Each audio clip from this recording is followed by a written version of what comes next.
చూద్దాం. హెజ్బుల్లా స్థావరాలే లక్ష్యంగా లెబనాన్లో మరోసారి దాడులతో ఇజ్రాయెల్ విరుచుకుపడింది.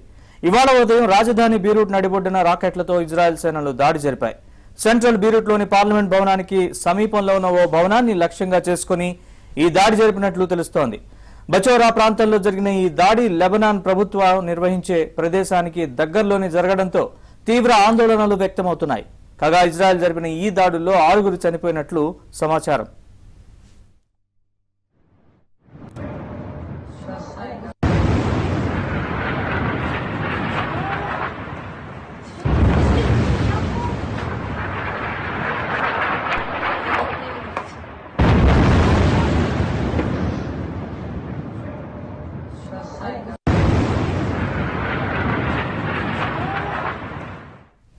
బీరూట్ పై వైమానిక దాడిని జరిపినట్లు ఇజ్రాయెల్ ప్రకటించింది. మరోవైపు బీరూట్ నగర దక్షిణ శివారు ప్రాంతాల్లో కూడా ఇజ్రాయెల్ బలగాలు దాడులు జరిపారు.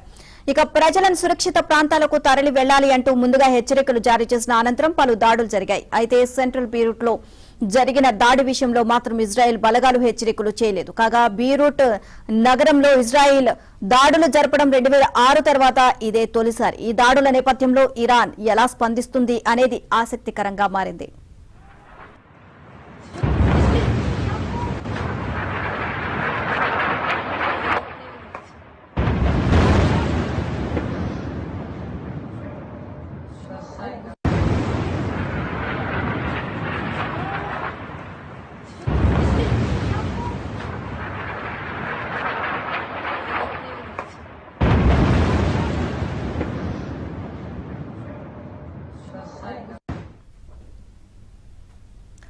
హెజ్బుల్లా స్థావరాలే లక్ష్యంగా లెబనాన్లో మరోసారి దాడులతో ఇజ్రాయెల్ విరుచుకుపడింది. ఇవాళ ఉదయం రాజధాని బీరూట్ నడిబొడ్డున రాకెట్లతో ఇజ్రాయెల్ సేనలు దాడి జరిపాయి. సెంట్రల్ బీరూట్లోని పార్లమెంట్ భవనానికి సమీపంలో ఉన్న ఓ భవనాన్ని లక్ష్యంగా చేసుకుని ఈ దాడి జరిపినట్లు తెలుస్తోంది.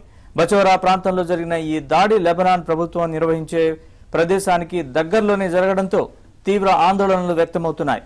కాగా ఇజ్రాయెల్ జరిపిన ఈ దాడుల్లో 6 చనిపోయినట్లు సమాచారం.